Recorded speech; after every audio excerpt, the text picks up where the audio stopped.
Out of the Box continues on Q1043. This is Jonathan Clarke, joined live in the studio by Danny Seraphine, founding member and drummer for Chicago. Welcome, man. Thanks. My pleasure. Now, you grew up in Chicago, and the band's name was the Chicago Transit Authority.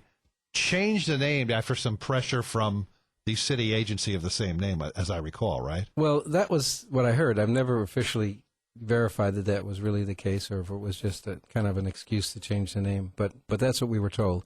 Well, you have a new band called the California Transit Authority. Now, I'm assuming you won't have any problems with the city of Los Angeles or city of San Francisco. It's a totally fictitious name. There is no, and CTA, which is why I took the name, because I love the name CTA. I didn't like losing the name CTA because, to me it represents the original band and that first album and first two records. Well, the first album especially, which was, to me, just, maybe our greatest work.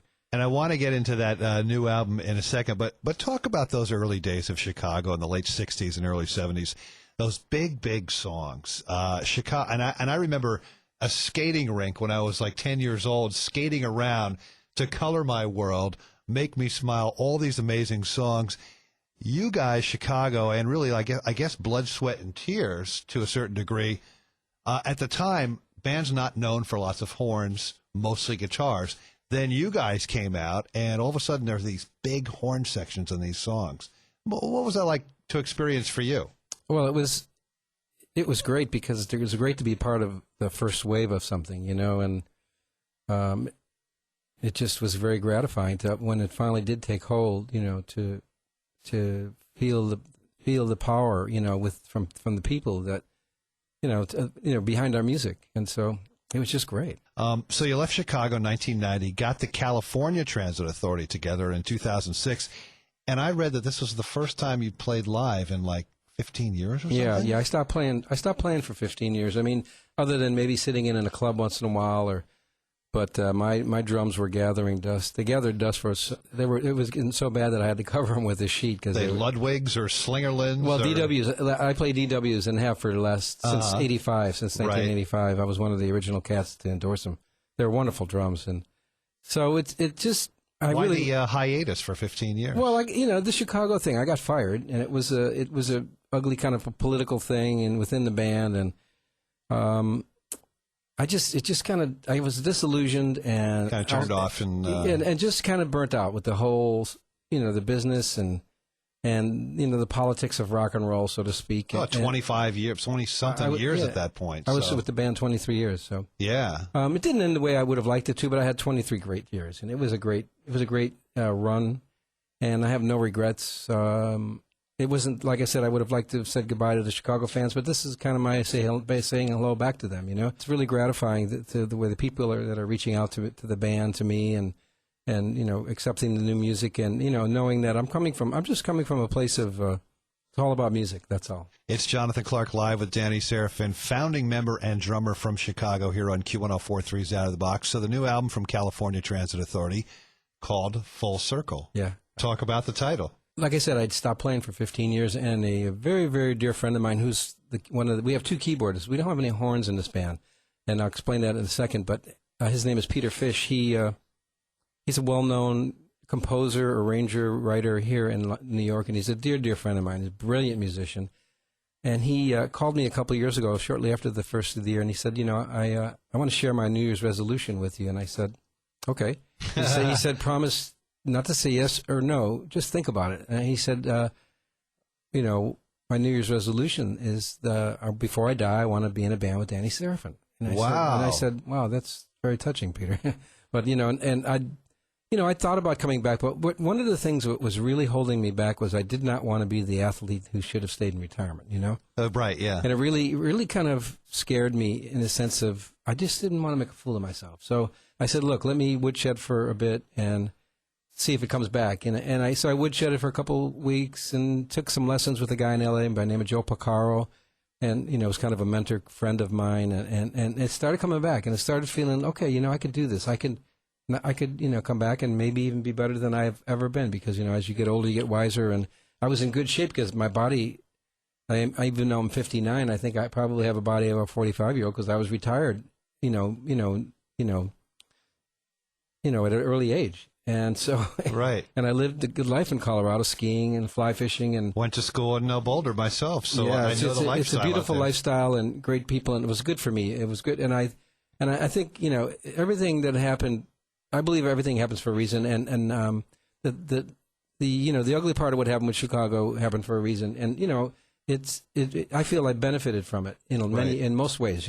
Other ways financially and stuff is a bit tough, but spiritually and musically, I'm better off than I've ever been, I feel. And so hopefully, I believe that's reflected in the record. If you listen to the music, it's really, really inspirational in the sense of it's all from the heart and the soul. There's no record company. We're our own record company. We're distributing it ourselves. Hey, you don't need a record company these days. Well, that's what they say. We're finding out, we certainly miss some of the clout of a record company, but what I didn't miss was being steered in a direction here, being steered in a direction there. Yeah. It's all about the music, and it really comes across that way. So anyways, I told Peter, yeah, let's do it. And then I got connected with, about 3 months later, I got connected with our guitar player, who's, his name is Mark Bonilla, and that was kind of an impromptu from hang that was put together by another friend of mine with Greg Bissonette, who's a great drummer. Oh, yeah. And Bob Birch, who is Elton John's bass player, and then Mark Bonilla, who's our guitar player.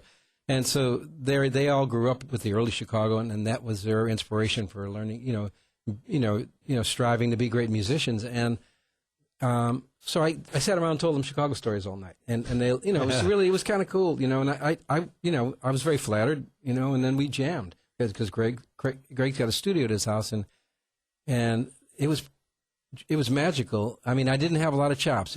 I didn't feel like. Come on, man. Listen, I know those old Chicago songs, those arrangements. You're going crazy on those songs. I know, but that takes a lot of chops and stamina, and I didn't. Yeah. So, but Mark and I, the guitar player, I hadn't connected with a guitar player musically since I lost my dear friend Terry Kath. Right, of course. Yeah. So that was like the next piece of the puzzle that really kind of, and then, so Mark and I talked about putting a band together and just jamming and having fun and, playing clubs in L.A. and Peter was going to fly out and nothing serious. And so right around the same time, we get a call from a friend in Phoenix by the name of Troy Lucetta, who's Tesla's drummer. Okay. And this young lady, her name was Lissa Wales. She's a photojournalist. She was a photojournalist for Modern Drummer, and she had leukemia, and she was really bad. She was in bad shape. But they wanted to raise money for bone transplants and try to and help pay her doctor bill. So Mark approached me, and he said, "Would you be willing to do it?" And I said, "Yeah, absolutely, of course." Do like a benefit sort of gig or whatever. In Phoenix, at the Dodge Theater with a bunch of world-class drummers. It was mostly drummers, and their bands, Right. So we did the benefit. We didn't have horns. Mark said, "I don't think we can't get horns, but we're going to do the." I've got some ideas about playing the horn parts with Burn guitar, and I thought, guitar synthesizers or something. Yeah, and you'll hear it on the record. So we rehearsed a couple times, and it was actually, man, it was great. It was just great to play with real people, Yeah. And we did the show, and we played I'm a Man, 25 or 6 to 4, and Make Me Smile. And we did. Mark had a great idea to do Make Me Smile as an instrumental. So we did the 3 songs, and Larry Braggs, who's the singer on our CD, came there with he's with Tower Power with David Garibaldi, who participated in the. So Larry volunteered to sing the songs, and he just was great what he did. And so we finished the 3 songs. I walked to the front of the stage, kind of take a bow, and I look up, and the place is standing. The whole place is standing, and I'm going, wow, there is something here. Maybe feels good too, right? Yeah. Well, it just felt, that connection with the audience, and people. It was nice to know that people missed me, and that. So that was kind of the birth of CTA, and at that point, I didn't know what the name was going to be, and then we talked about the name. And they all said, "Well, what do you want to call the band?" And I said, "CTA." And they said, "Are you crazy? You're going to get sued." And I said, "No, there's nothing called that in the state of California." My attorney checked on, did a name, and there's no. The city of Chicago, nobody has the name registered. CTA, right? And so I registered it. Now I have it, and the band has been Chicago has been fairly supportive, in most of them, not all of them, but. Robert Lamb has been amazingly supportive of me, and Peter Cetera has been very supportive. So it's been a good experience coming back, and